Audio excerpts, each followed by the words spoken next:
వినాయకుడి చెవిలో మనసులోని కోరికలు చెబితే నెరవేరుతాయి. అది ఎక్కడో తెలుసా? తెలుగు రాష్ట్రాల నుండి ఈ బిక్కవోలు గ్రామంలో వినాయకుడిని దర్శించుకునేందుకు భక్తులు పెద్ద సంఖ్యలో వస్తారు.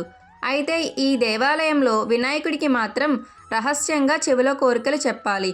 అలా చెప్పిన కోరికలను ఆయన ఇట్టే తీర్చేస్తాడని భక్తులు నమ్ముతారు. ఈ గుడి తూర్పుగోదావరి జిల్లా అనపర్తి నియోజకవర్గం బిక్కవోలు గ్రామంలో లక్ష్మీ గణపతి స్వామిగా కొలువై ఉన్నారు.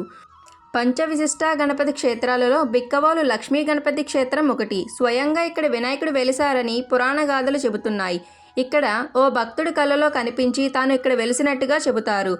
ఆ భక్తుడు ఈ విషయాన్ని గ్రామస్తులకు తెలియజేయడంతో భూమి లోపల ఉన్న వినాయకుని విగ్రహం అనంతకాలంలోనే పైకి పెరుగుతున్నట్లు చెబుతారు. ఇప్పటికీ వినాయకుని విగ్రహం పెరుగుతుందనే చెబుతారు.